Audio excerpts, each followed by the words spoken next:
hard to believe that another week has already sped by, and it's time again now for our 99th edition of 5 Minutes at the Frat House, brought to you by Frat House Sports with Frat House Mike and Sidekick. 99 Sidekick. Can you believe it? 99?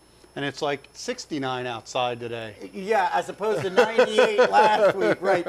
I mean, holy smokes, I can almost barely believe it myself. Next week, we move to 3 figures in our show, as we'll be moving to our 100th episode. And a good one it should be. Century mark. Yes, a good one it should be. It will be our annual All NFL Preseason Roundtable Show. You do not want to miss that one. It's always a goodie. Yep. I have a feeling this one's going to be pretty good as well. Quiet, numbskulls. I'm broadcasting. I'm not sure. I don't know. It might be. But listen, before we get to that one, we have this one, our 99th, to get to. And we're going to start it off, as we usually do, with a little bit of racing, but with a twist. 99 bottles of beer on the wall? I don't know. Were there? Talk to us. We have a new champion in some racing this week, Sidekick. Yes, and give us hopefully an some credibility restored, well, perhaps. We could only hope, huh? We'll see. Give us an update on what happened last weekend. So, this weekend, congratulations go out to Britain, not because they've got a new royal baby, but because Team Sky's Chris Froome has won the 100th. It was. Isn't that ironic? Go ahead. It's been in existence for 110 years, but it's the 100th Tour de France. There were 10 years that they took off because of they had to. World War II. Well, no, I thought it was to improve the doping. Oh, yeah, that too. Go ahead. So anyway, congratulations go out to Chris Froome, who was quoted as saying, quote, "In a way, I'm glad that I've had to face those questions, that after all the revelations last year and just the tarnished history over the last decade, all that's been channeled toward me now," Froome said. Mm-hmm. Quote, "I feel like I've been able to deal with it reasonably well throughout this tour, and hopefully that sent a strong message to the cycling world that the sport has changed, and it really has. The peloton's standing together, and the riders are united, and it's not going to be accepted anymore." Nonetheless, there was outright speculation earlier this week about whether, in fact, he did or did not dope. Yep. And I unfortunately, I think that's going to be. It's so unfortunate how this entire sport has been tainted to the extent that all of us, and I got to be honest, even including myself, sit back going. Well, we joked about it 2 weeks ago. I know. Before the news story broke, I said that the news story would break, and it did. Yep. But now Froome was did you say last week he was only the second? Only the second Briton to win. Right. And he was on the podium in Paris with actually 2 heroes of mine, both 5-time winners, Bernard Hinault of France and Miguel Indurain of Spain, who, like I said, were both 5-time winners. You got posters of them on your bedroom wall? Is that the deal? When I actually, to I guess divert a little bit, my whole interest in Tour de France developed during high school. Actually, when Bernard Hinault and Greg LeMond were on the team La Vie Claire, and were big in cycling, and that's actually where I first was introduced to the Tour de France. Interesting. That's when I actually got interested in it as well. Was when Greg LeMond was right. Yep. You had Bernard Hinault win his 5, and then Greg LeMond they were kind of paralleled, and then Greg LeMond went on, and then Miguel Indurain then came on after Greg LeMond. Right. Now, to get back to present day, Froome's margin of victory was 4 minutes and 20 seconds. That is the largest margin of victory since Jan Ullrich beat Richard Vironek in 1997, who both have admitted to doping. Armstrong had larger margins in that period, but all of his records have been banished from existence. Correct. So, and my final stat, of the 198 to start a tour, 169 finished. Okay, there you go. All right, well, hey, we talked about it a little bit for 2 weeks now, and we thought the only appropriate thing to do would be to wrap it all up and let you know where it goes. Yep. And stick a needle in it. Yeah, there you go. All right, let's get back to some motorized racing. How about that Yes. one? Last week we had a week off in NASCAR Sprint Cup racing. Sprint Cup nationwide ran last week, but Sprint Cup did not. Yep. I had, I was shaking a little bit on Sunday, not having my weekly fix of. It did. Well, I don't know about you guys, but I need a drink. Yeah, absolutely. I know. There was a couple friends, we had a little grilling going on at the frat house, and we weren't the only ones who were sitting there going, Jones and Ford. wait. Yep. Did I set my roster today? Is there a race today? But listen, for all of you that were like that last week, like us, listen, we bring it all back this Sunday in a big, big way as we make our only visit of the year to the 2-mile Indianapolis Motor Speedway. And we've got coverage of that from the Brickyard coming to us via ESPN on Sunday at 1 p.m. Do you hear what I said? I said ESPN. Now, we're going to get to your fantasy suggestions in just a moment, Sidekick. Sure. But I wanted to bring this one up because I got to tell you, I kind of feel like we've been further affirmed. More evidence came forward this week that this show is in fact viewed and taken very, very seriously by sports decision makers nationwide. Oh, no, they didn't. As it was announced, they got this one right. As they announced You better the bet other they got day, this one friggin' right. That beginning with the 2015 season, NASCAR will no longer be covered by ESPN and TNT, but have gone back over to NBC. You got it. Go ahead. Do you have the details on Make this my one? day. Yes. NBFNC.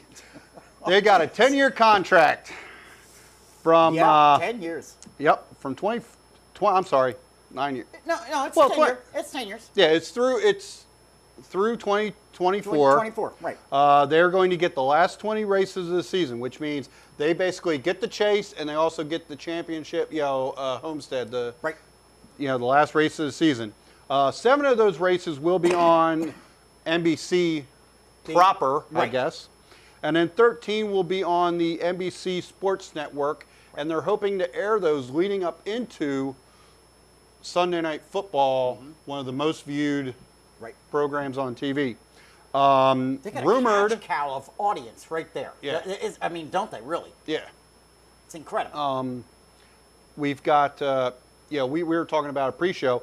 I heard a rumor floated out there that it was $4.4 billion for the contract. Right. You heard I $5 had heard billion. 5, yeah. So very, very lucrative deal for NBC. Yep.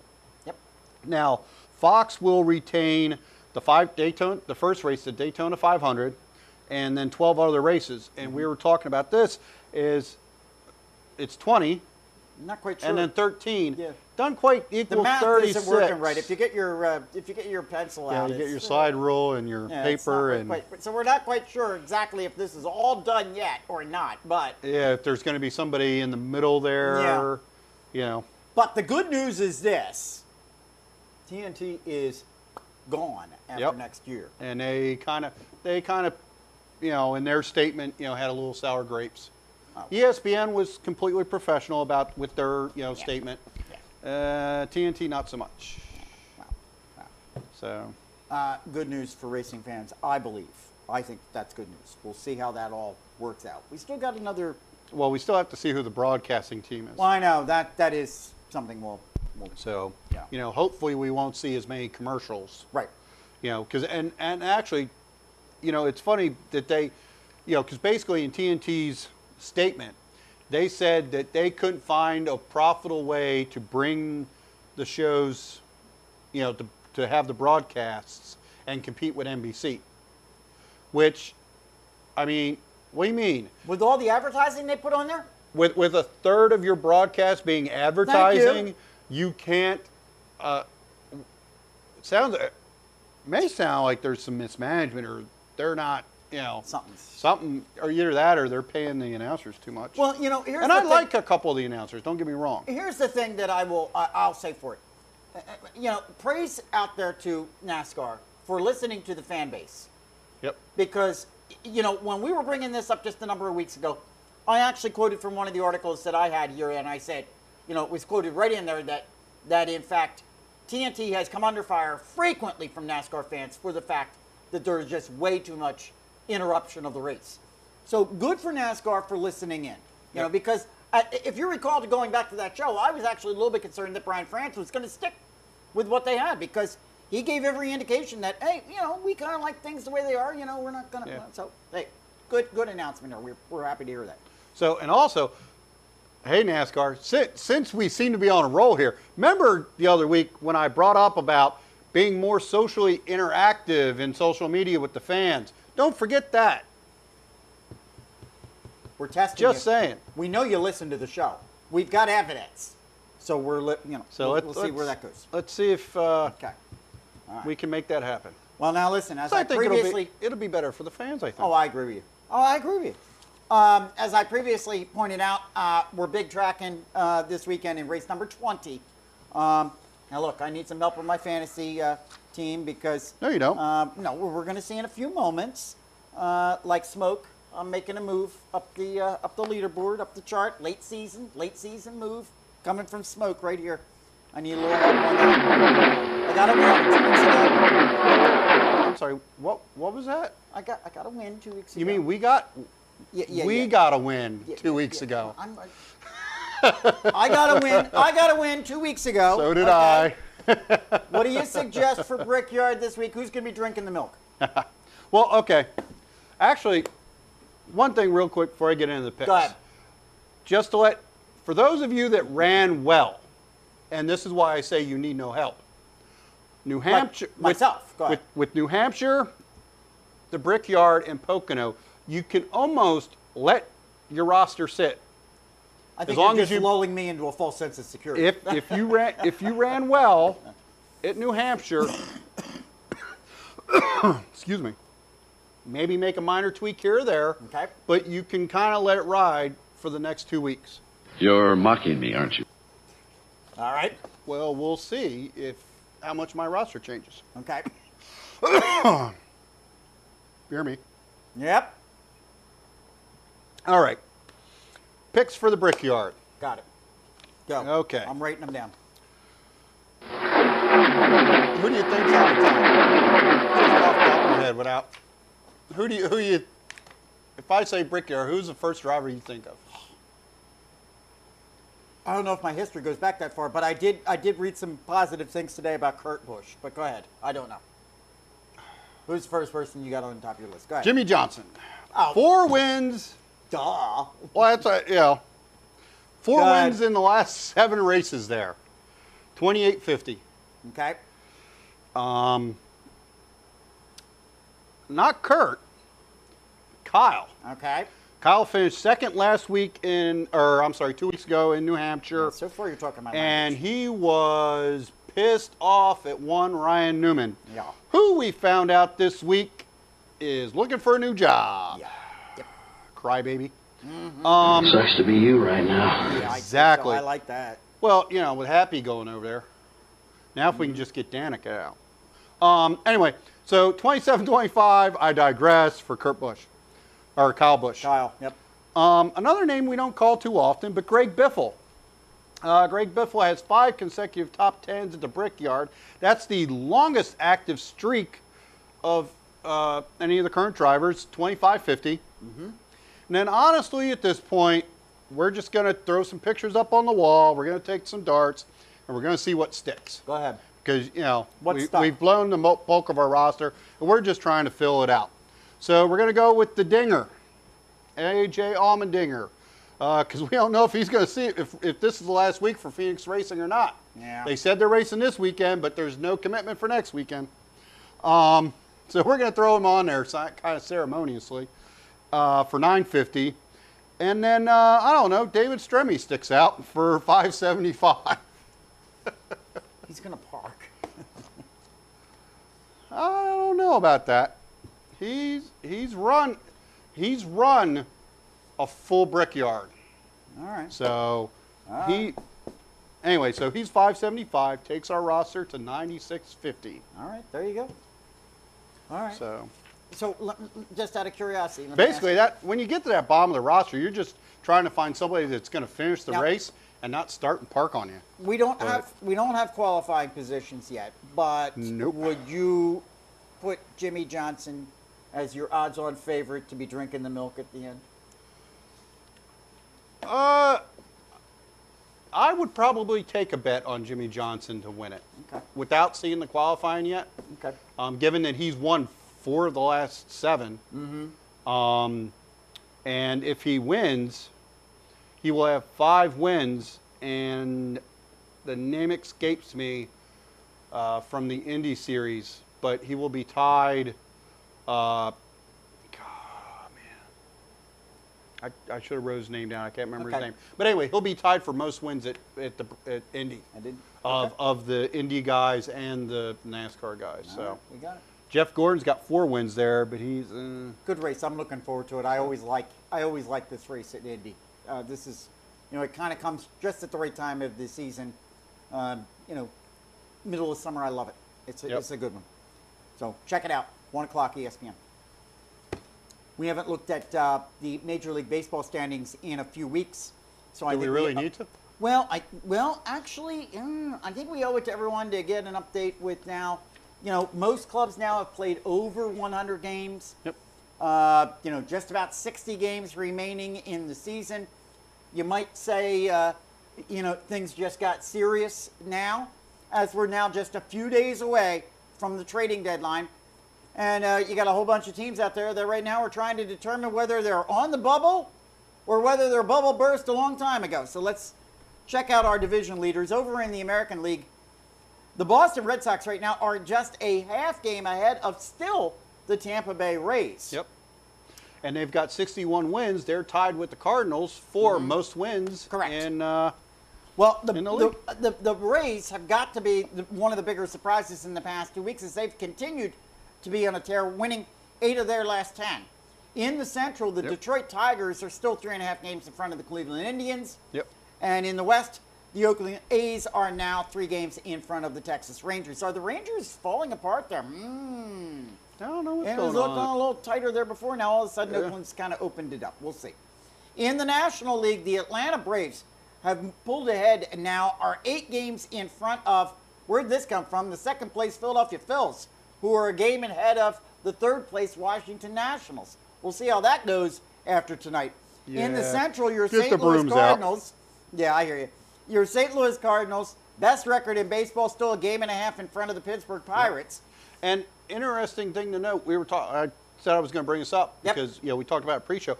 But if you look at the Cardinals and the Pirates, you look at their records, they're the top 2 records in all of baseball. Yes. All the teams were named: Boston, Detroit, the A's, the Braves. Right. I know. They're all if they were in the third place. Very deceiving league. Across Wow. both leagues this year. Really, you're right. And who'd have thought the Pirates? I don't want to take anything away from the Pirates. Absolutely, I agree with you. I mean, I don't think they're going to get there, but that's just me being a homer. Well, they've put themselves in a position for the wild card. Oh, absolutely. So, oh yeah. All right. Nobody can touch them. How about this in the West, though? The LA Dodgers have clawed their way to the top and are now a game and a half in front of the Arizona Diamondbacks. The Dodgers. I think almost every team in that division has had a share of the lead at some point or another this season. Yep. I think we've brought up almost every team. Maybe not the Padres. And now, correct me if I'm wrong. The Dodgers, because I got that whole onset dementia thing going on, but the Dodgers led earlier in the season too, didn't they? I don't think they've ever led. No, it was last season that we actually thought that they were going to be. San Fran was up there. Okay. All right. I don't remember the Dodgers leading early on in the season at all. Okay. In fact, many of us earlier in the season were somewhat disappointed in the Dodgers, particularly folks like myself who had predicted them to be up near the top because maybe that's what it coming was, off of the expectation from last year. I'm going to talk about the Dodgers in a moment, actually a little bit more, and I'm going to bring that very same point up again. But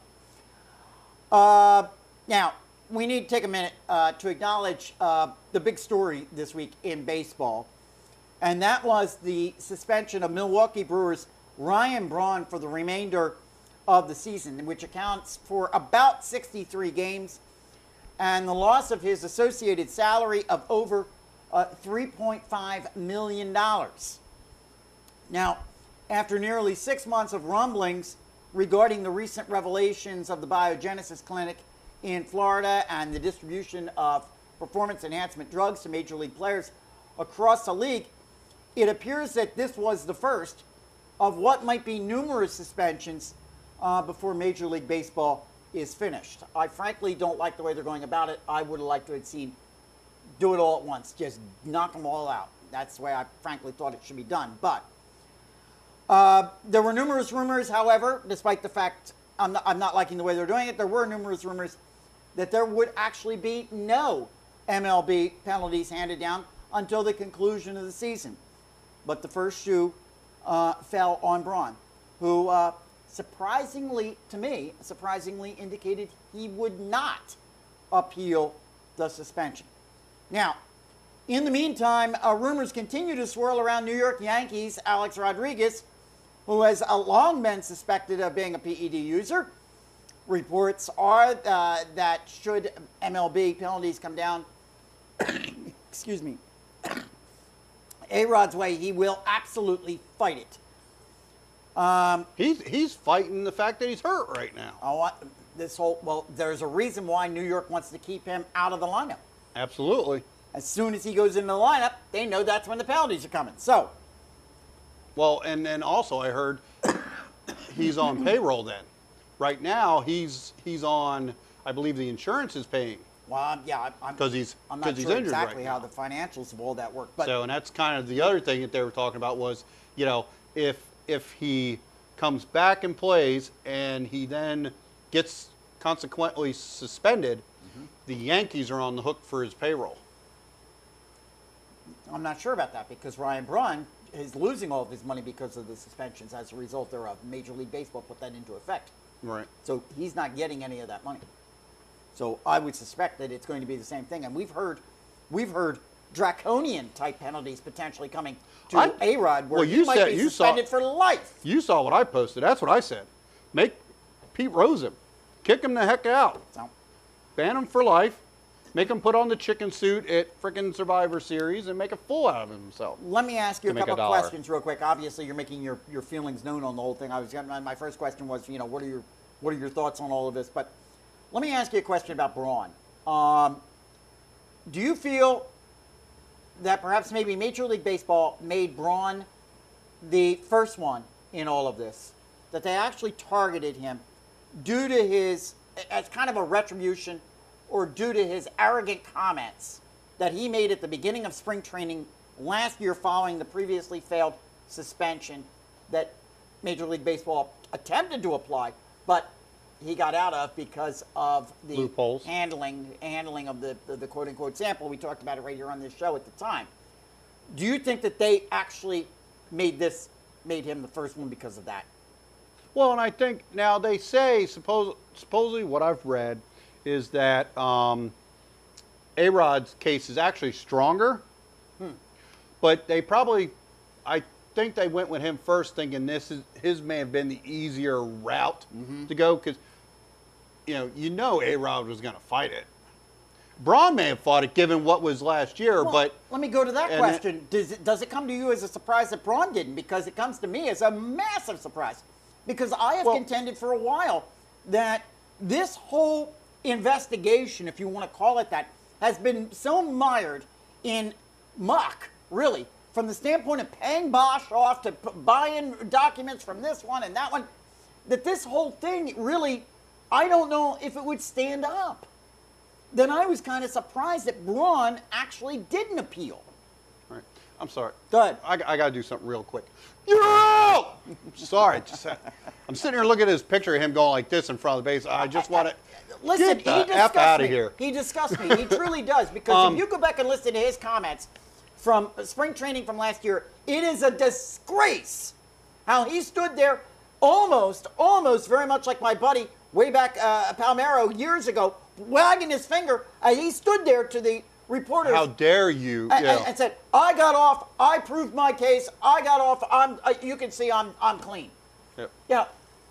And then to not even appeal it, that shocked me. Right. But now here, Braun may have just been the first one to actually say, "Hey, I'm not going to fight this." Because the other thing I've read is that I got to figure out it. But while there are investigations going on, and there may be contact between the MLB and the players saying, "Hey, we've got this case on you," until they either decide to appeal or accept, or I'm sorry, until it, if he want, like if A-Rod wants to appeal it, until the appeal is heard, they don't have to publicize it. No, they don't have to publicize it. Oh. So one of the speculation is that there's multiple investigations going on. Well, but because A-Rod is saying, A-Rod's just taking it public and saying, "Hey, I'm not gonna, if it comes down, I'm appealing anything that comes down, and I want to play ball now." Okay. Braun probably is the first person. They're investigating multiple people. He said, "Look, their season's lost anyway." Yeah. I think I also thought of that too. So he's doing this because he's not hurting the team by doing it, and he's taking his lumps now through the end of the season. Get it now, because guess what? And he'll come back next season. I just get an early off season, and guess what? It doesn't make any difference to this team whatsoever. I kind of thought the exact same thing. I was going to bring that up. Yeah. So, but that's why I think maybe I don't think it was planned that you're seeing him first. I think it just happens that he was the first one to say, "Look, I'm not going to fight it. I'm not." His just happened to wrap up first. Interesting. Okay. Well, because I looked at it and I thought, why not? So. Alrighty. Well. We could. Yep. It's time again for Frat House Mike's Screwball Stories. Let's go take a look at some screwy baseball stories that have nothing to do with drugs. Actually, most of the time, my screwy stories really have nothing to do with anything at all. You be the judge. All right? Now, look, you and I are big fans of historical and sports-related memorabilia. Yep. We really are. We just went on the trip to the National Baseball Museum and Hall of Fame. Yep. We've gone to other museums, and it doesn't matter what town it's in. I'm telling you, September we need to go back. Oh, yeah, and it doesn't matter what town it's in. I mean, we could go to a foreign town, and we're just as enamored with all of the memorabilia and collections that they've got for whatever team. Yep. As long as it's sports related. Now, like you, I'm not a big fan of the Yankees, but to go through a Yankees museum would be fascinating to see. Sure. A museum, we went through the museum at Citi Field. Yes, absolutely. With the Mets, yeah. History's history. Now, we could go through a museum if we just take a trip up to East Brunswick. 79-year-old Harvey Wildstein of East Brunswick, he's created one in his basement over the last 50 years. Fran, his wife of 53 years, well, she hasn't been in her own basement in over 8 years. And she kind of put her foot down and said, Holy nightmare. "That's it. Enough." All right? And coerced him into beginning to downsize his massive collection of jerseys, signed photos, signed baseballs, and much, much more by selling some of it off. Who's he going to leave it to? She said. We have 2 girls and 2 granddaughters, and they're not interested. I just call that bad parenting. I don't know. Well, not to mention, I'm sorry. Wait. I'd be coercing her out the door. My house, my stuff. There's a doghouse in the yard. Oh boy! Now, truly and though, take your daughters with you if they don't want my stuff. I'm giving you all an alert right now. If you're a Yankees fan, all right, Harvey will be selling a good portion of his collection this coming weekend out of his garage in a yard sale on both Saturday and Sunday. I've got his address. You think we should go? Should we go? It's only up in East Brunswick. It's not that far away. Interesting. Huh? I'm supposed to go on a really nice motorcycle ride this weekend. So I just may. Well, you can ride on the back of the bike with me. We can go up there. All right. But if anybody's interested, truly, if you go look up this guy, You know, Well, the Wallstein, article's on our Facebook Wilson, page. It is. It is. Post the article on our Facebook It is. page. It will be up and on the if- Facebook page, and and, if- the and address, if there believe it or are- not, is actually right there in the bottom of the article. And if you're in the, you know, he said he's got all sorts of, he's got signed Oh my like, gosh! You know, Look at this collection in his basement. You know. And this is only a portion of it. It's insane. Oh, it's beautiful though. he's I would got love Derek to see Jeter this. signed stuff. Oh my gosh! Oh, wonderful. I heard he's offering the A-Rod stuff half off though. All right, let's go take a look at another one. The Los Angeles Dodgers are currently, and as I pointed out when we did the standings, to me, somewhat surprisingly leading the NL West at the moment. However, in some respects, it has been a tough season, wrought with a lot of tension for the Dodgers fan base, who had a lot of expectations for their squad coming off of last year's success. So, Dodgers management thought they'd roll out a new concession adult treat, something I could only refer to as a beer slushie. Looks like I picked the wrong week to quit drinking. I think I'm going to pass on this one. This item apparently is a staple in many, many Japanese ballparks. And apparently it is a drawn beer that is then topped off with a frozen beer foam that is dispensed from a machine that looks like a soft serve ice cream machine. I understand that the protocol is to simply go to the counter and say, with or without. I'm going without. This is brilliant. I'm sorry. This is great. You're not a beer drinker. I know. That's why you think it's brilliant, because you're not a beer drinker. No, but I actually sat down, you know, we looked at the article, and I understand why they do it. Okay, go ahead. Oh, it keeps it colder. Yes. Having a girlfriend that is a beer drinker, always bitching about how she's got a warm beer. We're at the Union game. This beer's warm. Go take this back. You know what I mean? She won't drink it. This is brilliant. Putting a little kind of frozen beer Looks flavored. Gross. You know. It's gross. Period. Let's move on. It's great. I want one. We'll work on that. Almost immediately. I might drink beer like that. Almost immediately after the announcement came down of the Ryan Braun suspension, the Milwaukee Brewers, much in the same way that the New England Patriots did with Aaron Hernandez, removed all of the Braun jerseys from their stadium store concession stands and their website. Which I applaud them for that. Absolutely. Absolutely.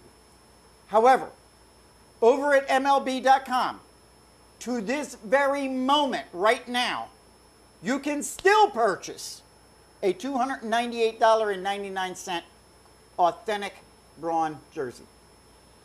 Needle included. You, you just gotta love the forked tongue double standard that Major League Baseball operates with. And that's Honest to God. the exact point I was going to bring up. You know, the Brewers, bravo, taking it off. You can't order any Braun stuff off their website. MLB, you know, hey, you're suspended for the rest of the season, but we're still going to sell your jerseys Absolutely. for $300. If we can make a couple of bucks off you, you know. Forget the fact the Brewers are saving themselves $3.5 million. Well, you know, we can still make money off you. Well, you know why? Because Bud Selig doesn't know how to turn on a computer. If he was on the What it website is. and saw that, he'd probably have that taken off. If he had any webmaster skills at all, he'd be able to go in there and do it himself.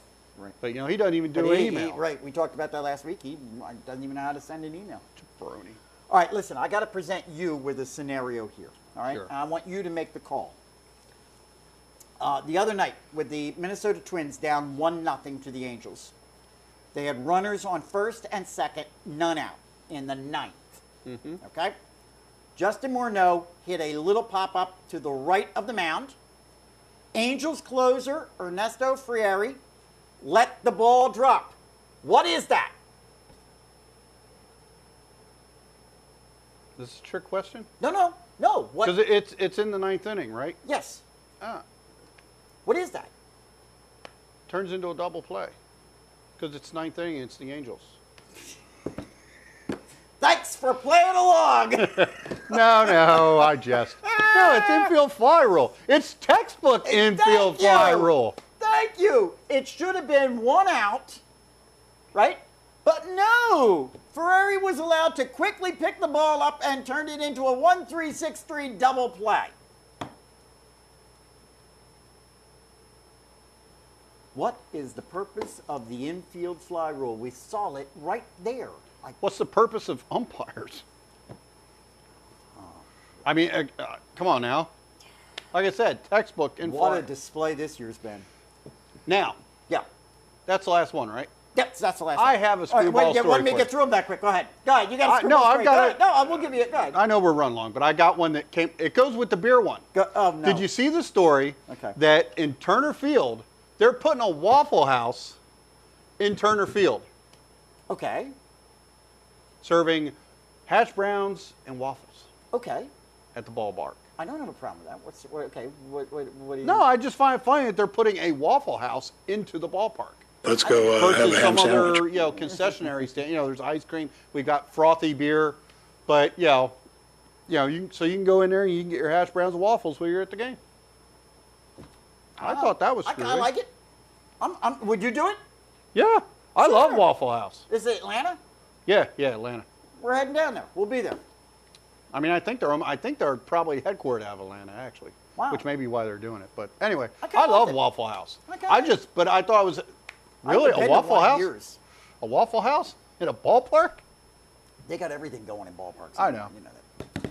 All right, look, let's go over and take a look at our Frat House Sports Facebook Yep. post of the week, which is baseball related. It was also one of my daily Today in Sports history posts, which was the other day I acknowledged that in 1979, Kansas City Royals, George Brett got his 1,000th career hit. That post, a little bit surprising to me, but it got the most activity, it got the most views, got a lot of posts on it. So, Well, Mark and I had some fun on it. yes, I saw that. Yeah. Going back and forth over the preparation H. Yeah. Well, I was going to say, because that's what he's asking the groundkeeper. Yeah, Dude, can you hook me up, bro? Yeah. I can't reach. I'm sorry. Ah, that's just wrong. Oh, man. All right, well. I was like 5 then. I haven't grown up yet. That's evident. All right. Well, I'll tell you what. Keep those kind of posts coming, folks, because you can see what kind of effect it has on Sidekick here. We need you to get over to our Facebook page, Frat House Sports. Make sure you give it a like. All right. Let's run around real quick here.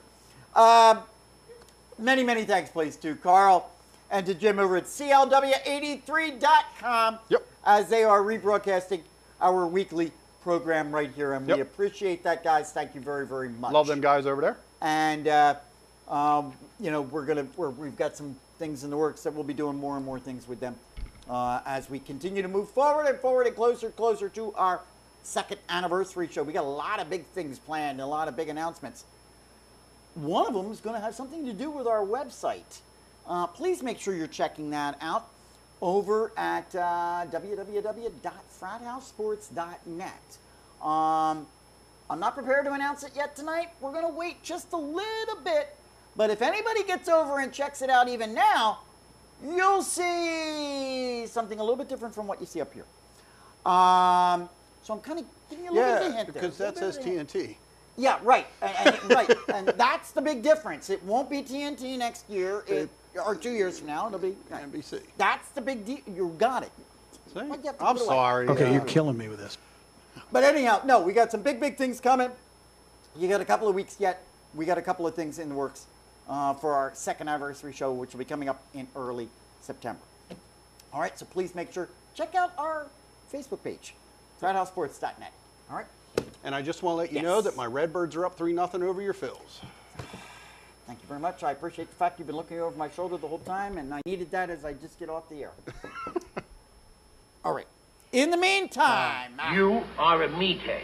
Dead from the Yes, neck I up. am. there is one more Yes, thing. I am. Today, I bet.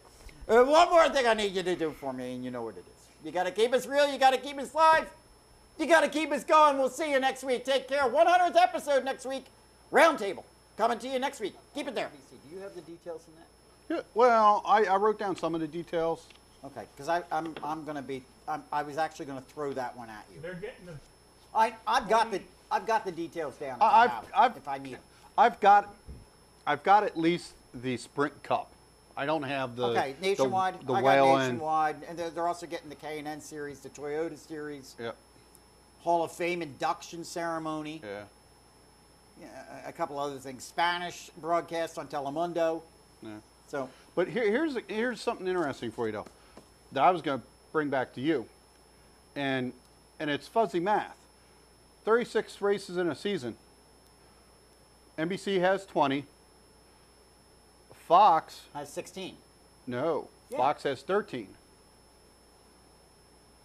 No, Fox has the Daytona 500 and 12 other races.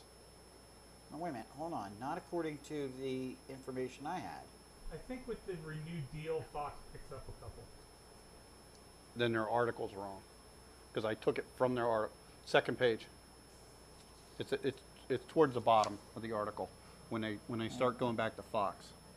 It should be up here. Will share rights to the. It was up in the top. I saw it. Picks up the last 20. NBC picks up the last 20 of a scheduled 36 point. Here we go. Here it is. It's right here.